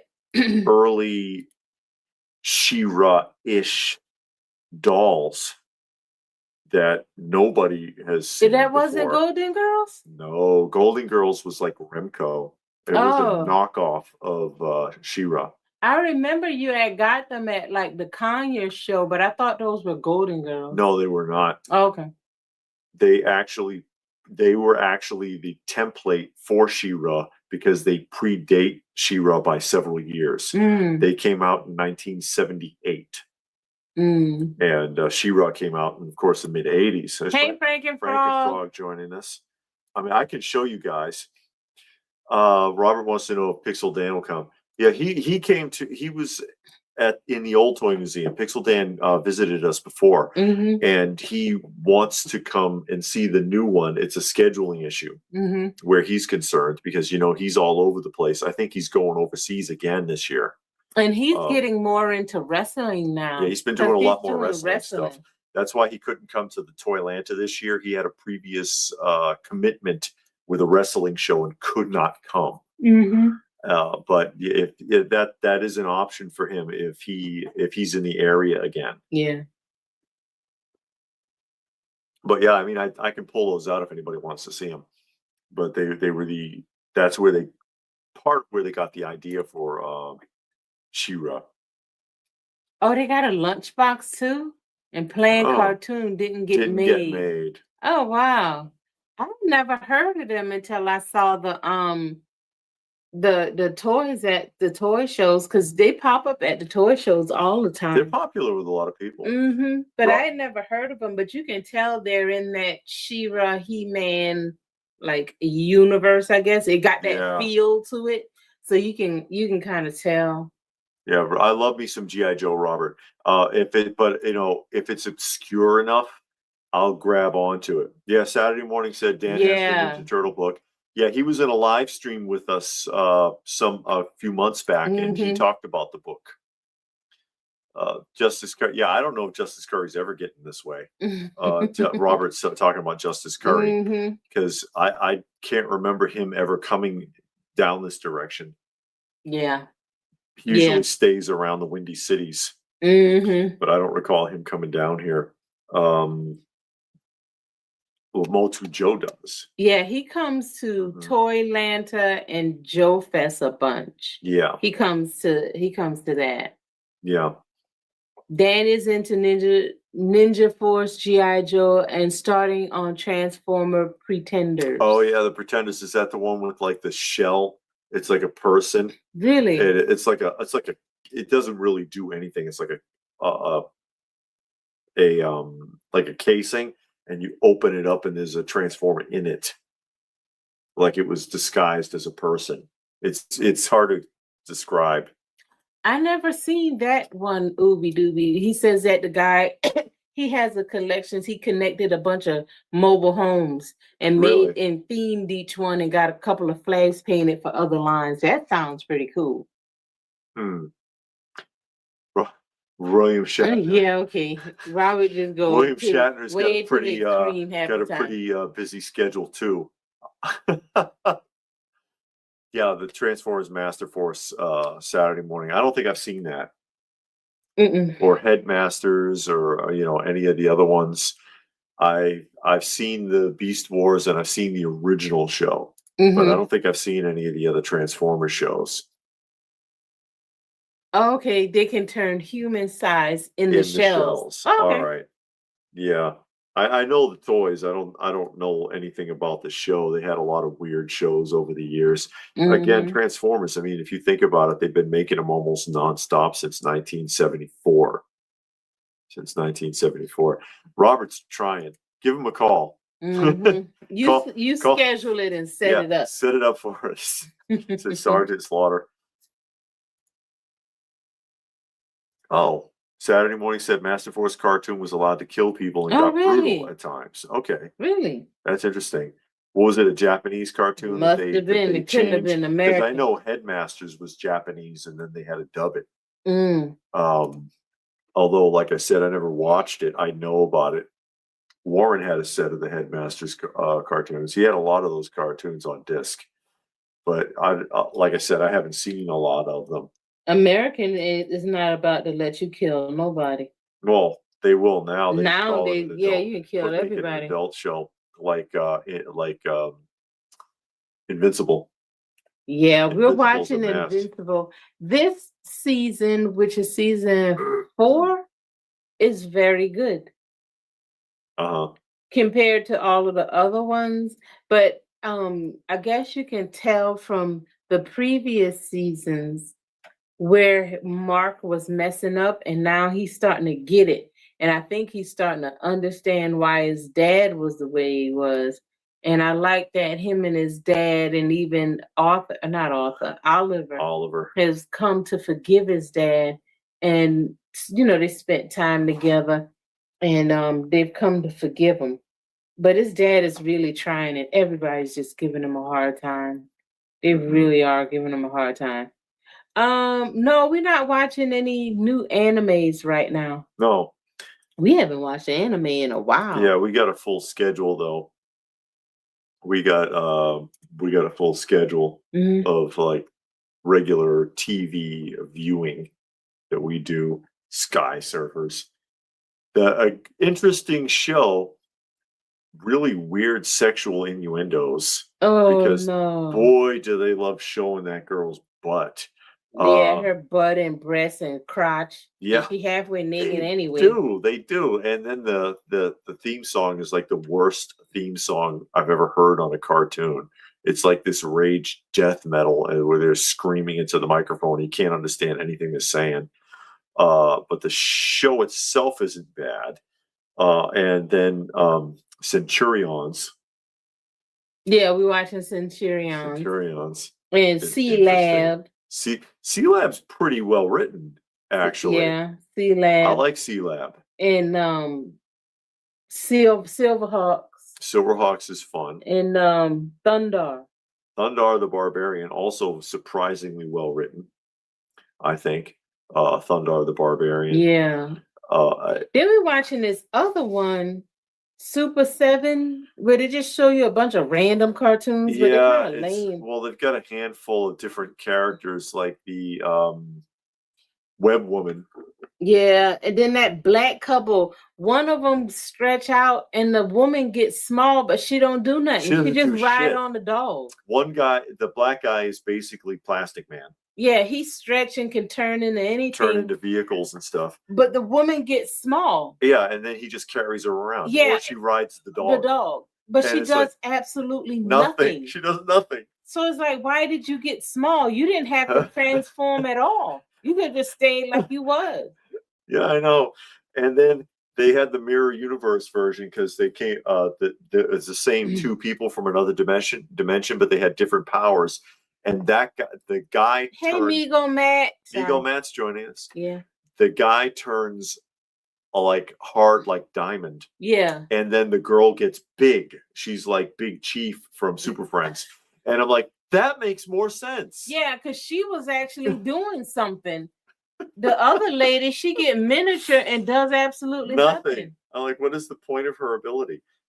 We don't want to see scantily clad women there, K-Munin. No, we don't. I just thought it was weird because they have the transformation process they go through. Like on Centurions, they go through the transformation that shows you basically how the toy works. Yeah. Where the guy, power extreme, and he puts his arms out and then they plug all the pieces in. They do something similar on Sky Surfers, but as the uniform comes on, they show her getting all hugged up in it. Her breasts get pulled up, and then it closes in on her camel toe, and then it watches all of the shorts pull up her butt crack, and I'm like, what the hell is this?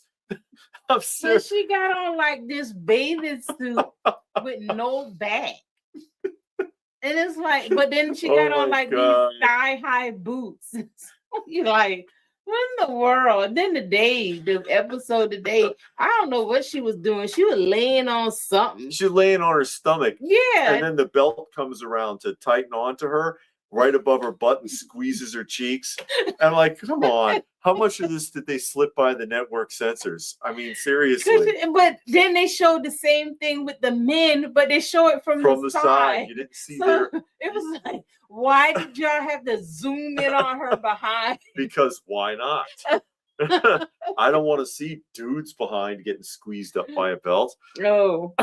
I guess it was like, but only little boys watching this, so we don't have to zoom in on no boy's butt. Let's zoom in on this girl breast.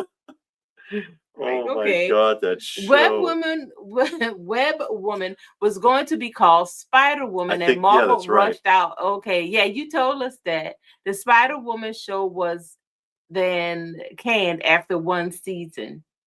Yeah, that's crazy.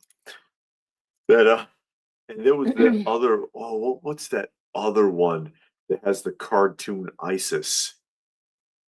That was that Super 7 block. I know it's part of the Super 7 block, but I can't remember the name. Oh, I don't know the name of that it. specific I don't show. know the name of and it. It's everybody from history. I thought this was hilarious because I thought about this when we were watching it yesterday. They say you got ISIS. Okay, there's Egypt. They've got Sinbad. There's the Middle East. Mm-hmm. They've got Merlin. There's Europe. They've got Hercules. There's Greece, ancient Greece, whatever. And then they got some little kid called Super Samurai. And I'm like, what? Didn't they think they could find somebody from Japanese mythology that anyone would recognize? I guess not. So you got all of these characters that were related to fictional characters. It is Freedom Force. Freedom Force. That's Thank the you. name. Thank you, Saturday morning. And then suddenly here's this Japanese kid that turns into he's wearing a big samurai outfit. Super Samurai. And I'm like, what the hell is that? And then his voice gets all deep. Yeah. Super Samurai. And that's that one of all of the shows on the Super 7 block, though, feels the most like classic Filmation. Yeah.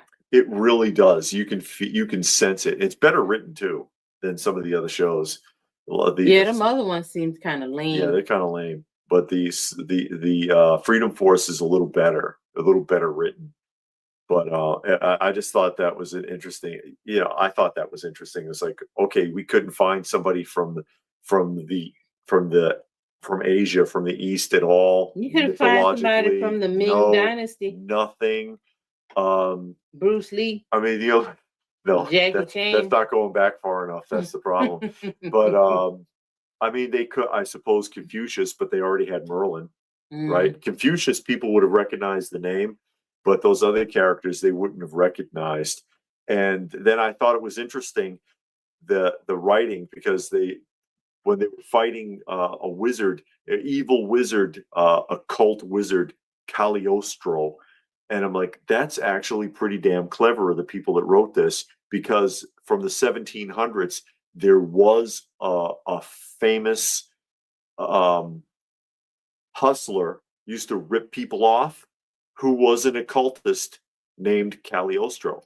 And I was like, somebody picked that out of history and said, I'll name this wizard that because he's doing the same thing. And I'm like, that's pretty clever. Robert's been watching the YouTube AI crossover stuff. So I guess they cross over a bunch of random stuff. And David says some of those cartoons are actually, were so basic, I can't watch them today.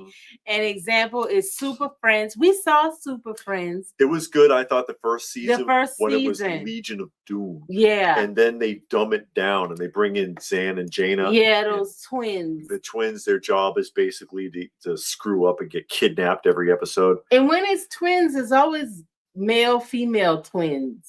It's never like the same. And they transform, shape of something useless, shape of water, shape of something also useless, or like shape of an eagle. And then he says shape of a bucket of water. You turn into things made out of ice or water. Where'd the bucket come from? There's a bucket too. Where did your clothes go? I asked these questions when I was a kid. But if she can turn into the bird, he can just ride her as is. He didn't have to turn into nothing. Yeah. I guess. Maybe she could drink him and then pee him out when they get there. Oh, God. Oh, no.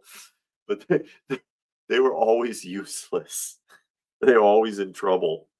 You know what was funny though is when they went to do that one time and Gleek got between them and they touched his head and he turned all like freakishly big.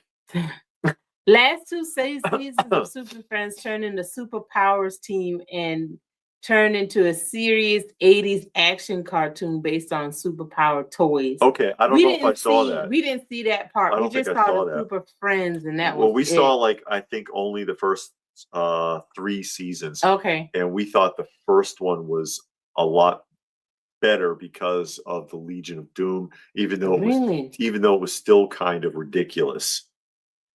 Zan and Jana were based on Donnie and Marie. I could see that. Migo Matt says that. I could see that. That makes sense. Yeah. But I never I don't know. Those kids on Space Ghost got on my nerves too. Yeah, they were always screwing things up. All Space Ghost did was rescue those 2 idiots. You know who was the best character on Space Ghost? That monkey. The monkey. Gleep, or whatever the hell his name was. I forget. The monkey always was on top of things, always finding the power bands. He killed people on that show. Yeah, he killed that one guy. He slammed his head into the door and he closed the elevator doors on the guy's head, and his helmet's already cracked open, and he did it like 5 more times, and then that guy did not come out. He was burning people, blowing people up. And it's like, the monkey wasn't fooling around. Monkey was on it. Not them dumb kids though. Cyborg was voiced by Winston from the Ghostbusters. Oh, so that would be Arsenio Hall. No, it was Ernie. Wasn't it Ernie Houston? Well, yeah. Well, I mean, I'm thinking of the Ghostbusters cartoon, though. Oh, Arsenio Hall did Winston? Oh, really? Because when Winston tried out for the part, you said that he didn't sound enough like the character from the film. Yeah. And he's like, but that's me. What happened? Yeah. Arsenio did him better than him, I guess. Movie Ghostbusters says Saturday. Okay. But it's like the difference, like there's several cartoons like that. You go back to watch them as an adult, and it's so dumbed down. It was obviously for a much younger audience. TV shows are like that. Yeah, too. some TV shows are like that as well. Or like the Street Sharks, obviously written for much younger kids. You know, some music is like that. All music is like that now, except that it's explicit and dumb. Some people actually like it. But I'm talking about older music. Like you listen to something that you like, man, I love that song as a kid. And then you try to listen, like, I listened to this when I was a kid and actually liked it. Well, I went through that, the story about Mr. Magoo, because I used to watch Mr. Magoo when I was a kid, tried to watch it as an adult, and I was like, wow, this is really badly written. This is obviously for a very young audience. That's I agree with David right there. Nothing happens in the episode. Nothing gets resolved. And it's always, oh, we'll come back and get them the next time. It's always the next time. And well, if they beat them, they'll be out of work. Yeah. At least they can introduce a new villain or something. But my thing is with the villains, they always want to take over the world, but it's like, what are you going to do when you take over if you destroy it? Well, but because they always want to take over, but then they always like destroying something. As Sun Tzu says, some rulers just want to rule over the ashes. They'll destroy their own kingdom to rule over the ashes. Yeah. I agree with Transformers, not so much with G.I. Joe, because some of the G.I. Joe stories were pretty decent. The 5 parts were. Yeah, 5 or 2-parters. If it was more than one episode, yeah, with a couple of exceptions, if it was more than one episode and it's strung together, it was a much better plot line. Transformers was for a much younger audience than I think even the G.I. Joe was written for. It felt like it. I mean, the dialogue and everything sounded really primitive. Yeah, they introduced Serpentor. Well, in G.I. Joe, and kind of phased out Cobra Commander. You didn't see him as much. So once Serpentor got there, because he wanted to push Cobra Commander out, but couldn't do it all the way.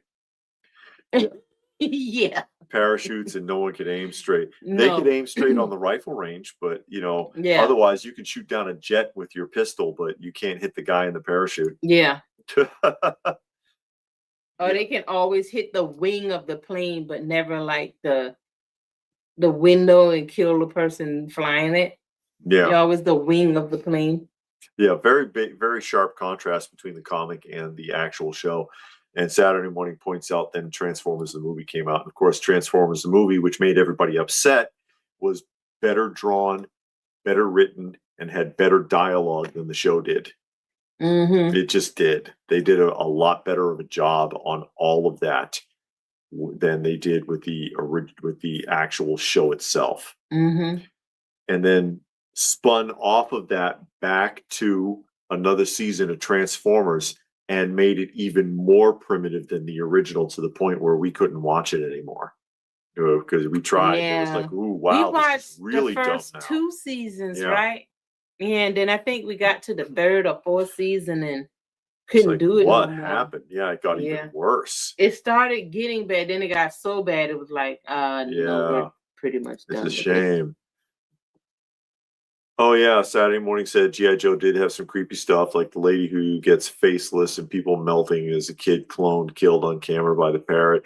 Oh yeah, that's what was it? No Place Like Springfield, 2-part episode with Shipwreck, and they were trying to fool him into thinking he was in a coma or something, and he was on the Synthoid Island. Yeah, nightmare fuel. That one was like really scary. It was so actually, the plot was rewritten for an episode of Star Trek The Next Generation. They redid the same thing with William Riker that they did with Shipwreck on an episode of Next Generation. Yeah, Exo Squad was amazing. Exo Squad was a pretty decent show. I liked the Exo Squad. David said he didn't get upset. He was just shocked that something happened for once. I was a teen by then. Yeah. I remember watching it as a kid and was always wondering why the planes got shot and the people jumped out.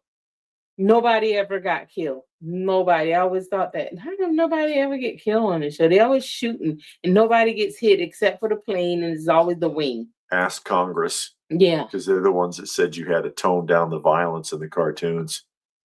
Yeah, I remember that. And that's how you got Tom and Jerry and Friends, and everybody became and Friends. Yeah, and Popeye and Friends. Yeah. And then Bluto and Popeye didn't fight anymore. Yeah. As opposed to what you got with the original movie shorts, which could be ridiculously violent. It was very violent. But yeah, they didn't want to show that anymore. But that's what everybody already knew it for that. Even the Warner Brothers, they wouldn't let them do it. They wouldn't let them do it. Yeah, Frank and Frog said 80s TV shows quality dips when they spend all their money on merchandise rights. Yeah. They got to sell those toys. Yeah, you got to get them toys out there. The toys aren't selling, show gets off the air. But they don't even give the toys a time to show, because sometimes some cartoons only had 5 episodes and they're like, oh, the toys aren't selling. Well, you didn't give it enough time. At least give it a full season. Yeah, like the Swamp Thing. Chuck Norris and the Karate Commandos. I never saw that. Yeah, it only had 5 episodes. Yeah, so did Swamp Thing, but now that was bad. Swamp Thing was badly done. I don't remember the Karate Commandos though to really speak on it. So I don't. To be fair, I do have the whole toy line though. But they had 10 figures and a vehicle, and then they had their mini series. They did that sometimes too. Sectars also only 5 episodes. And then Sectors only had 5, and they said that the toys weren't selling. And so but how can you gauge with only 5 episodes? You got to give kids time. It worked with G.I. Joe because the original 5-part miniseries was their test run, and it worked out. So they did another 5-part miniseries, and then they jumped into the show. Yeah, but G.I. Joe was already around. I know, but not at that not scale. At that scale. Yeah. It was, a lot of kids who saw the G.I. Joe era didn't even know or associate with the 11-inch figures. Yeah, I guess. Yeah. Let's see. The Weather Dominator was an episode of Millions Dollar Man and by a Woman. Oh yeah, I remember the Dominator. I remember that. Yeah, Tom and Jerry was very Migo violent. Matt says that. Very. Well, Tom actually did die in a couple of episodes, if you recall. Mm-hmm. There was a couple of episodes where, and one of them is one of the few where Tom actually speaks. Yeah, because there was there was a white mouse. All three of them died. Tom, Jerry, and the mouse. And there was a white mouse. It was a laboratory mouse that escaped, and he was supposed to have accidentally drank some explosive formula. It was extremely dangerous, and Tom was terrified to touch him. And then they made the radio announcement that the mouse is inert. It was a mistake, and so he busts the mouse on the head, and you see an explosion. And then you see Tom floating with the robe and the wings and the halo, and he folds his arms. And the radio says, again, the mouse is not dangerous. And he goes, don't you believe it? First couple of seasons of Ninja Turtles were great, but then it just kept getting worse and worse. I'm scared. I hardly remember it, to be honest. I remember watching it, but I don't remember it a lot. I'm kind of scared to watch it because I'm scared it's going to be like Street Sharks. Yeah, but you can buy the whole series for $26 on Amazon now. You can watch it on Tubi for free. Yeah, if you want every episode to be like an hour and a half long with the ads. Bigfoot cartoon didn't make it past the tryouts. Mini on Marvel Super Saturday. I don't remember the Bigfoot cartoon. I don't think I do. Roboforce got one episode? That was a big toy. Those toys are expensive now, Roboforce. Roboforce, no, that's Robotech. Never mind. I was going to say they had crossed over with Exo Squad, but that's Robotech. Had 3 seasons. Mm-hmm. And I never saw that. It was an after-school show, so 3 full seasons, like Star Blazers. Oh, okay. And they all tie together in one storyline, like Star Blazers. Oh, okay. I have Robotech on disc. Oh, you do? Okay, so it's right there. Write that down. Right there, Robotech block. Oh, okay. I used to watch that. Power Masters. I remember Power Masters. Poochie and Robot Man only got 1 episode. If my memory is correct, characters did die or get seriously hurt on Star Blazers. They died on Star Blazers. Yeah, a lot of people died on Star Blazers. But Robotech too. When it came to America, then the person was in the hospital. Yeah, or it was an android. Yeah. Yeah, but Robotech's the same way. A lot of people die in this. It's brutal, but it's really good. Mm-hmm. Oh boy. Yeah, Robotech. And of course, I do have the Star Blazers also. We already watched Star Blazers. Yeah, we watched the Star Blazers. The first 2 seasons, I really liked. The 3rd season, I think they lost the magic. You could tell the 3rd season came out some years later. Yeah. And it wasn't nearly as good as the first 2 seasons, which both of them tie together nicely. Mm-hmm. But the 3rd season, it didn't feel the same, especially with the different voiceovers. Yeah, they changed Deathlock voice, and I didn't like that at all. Yeah, well, what are you gonna do? Yeah. But I like a lot of those. I've got the original Speed Racer. We haven't watched that yet, but I haven't seen Speed Racer since I was a kid. Gundam. No, we haven't watched Gundam. No, I don't have Gundam. That? I don't have Gundam. No. We watched that other one, Geiger. Guyver. Yeah. Blue Falcon and Dynamite. I remember that, but I don't have it. I remember seeing it. Dino Riders. I never saw Dino Riders. But we got a ton of cartoons. I had done a tour a long time ago, and I know people have been asking me to do DVD tour again. I might do that. I had a lot of irons in the fire, so we'll see. Get around to it. We'll see. We get around to it. I try. I do try. I wish I could just sit here and do this for a living. Yeah, you got to go to work, do other stuff. Yeah, got other things to do. It is what it is. But yeah, that'd be cool if I could just sit here and make videos all day long. Some people do. Some people do. Mr. Beast. Mr. Beast, who's that? That's that dude that eat all that No, stuff? that's LA Beast. Oh. LA Beast is the guy that eats weird crap. Mr. Beast is the definitive YouTube channel. He has more subscribers than anyone. Oh, okay. He has the biggest YouTube channel, period. Mm-hmm. He's actually in legal trouble right now. Oh no.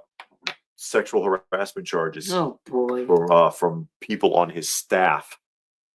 Because I guess there's a lot of people that work for him now because of the size of the channel. I don't know how many subscribers he has. I just know he's supposed to be the #1 biggest YouTube channel. Well, Robert, just start at the beginning and keep going. Just start at the beginning. Yeah, so then you won't be confused because you just start at the beginning. Yeah. They've been doing that Saturday morning, Thundercats and Silverhawks crossovers. I think the comics. Well, they're same universe. Yeah, they are. So was Tiger Sharks, but Tiger Sharks was a lot more primitive. There's 3 stages on those. Thundercats is fairly sophisticated for a children's cartoon. Yeah. Silverhawks is for a little bit younger of a group, but it's still well written. Mm-hmm. The Tiger Sharks, very primitive. Like we tried watching that. It's like for 5-year-olds or something. Yeah. It's really primitive. It's hard to watch because of how primitive it is. Really? Oh, he had his own candy bar and toy line. Boy, I must be doing something wrong. Oh, nostalgic. David says Mr. Beast is a front channel. He's the face of the channel. Beast. Oh, okay. Beast. Is that what it is? I don't know. Like I said, I don't know how big his channel is. I just know it's supposed to be the biggest YouTube channel. But I've never watched it. I don't know what he does or whatever. I had never heard of LA Beast until somebody got mad at me for not knowing who he was. And I talked about that because it was at the one antique mall, and there was like a 40 or 50-year-old bottle. It was from the 1970s. I think it was a 50-year-old bottle of sealed Pepsi. Still had the fluid in it. And I was like, hey, check this out. Would you drink this? And somebody in the comment section was like, you should send that to Mr. Beast.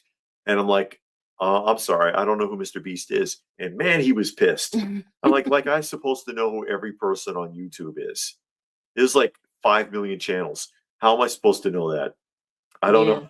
I don't know who the hell that is. And I've still never seen Mr. LA Beast. I've never seen LA Beast channel either. But I know who he is now. But I mean, so I don't want to watch the guy eating a 40-year-old candy bar. I don't care. I don't care about that. Matt never heard of Mr. Beast. And this guy, again, this is supposed to be like the biggest YouTube channel with X number of millions of subscribers. And Migo Matt never heard of him either. It's kind of funny how that works nowadays, where you can have somebody who's a huge name like that, a celebrity of some sort, and there are people who don't know who they are. Once upon a time, everybody knew who every celebrity was. Even if they didn't watch the show, they knew who that person was back in the 60s, 70s, 80s.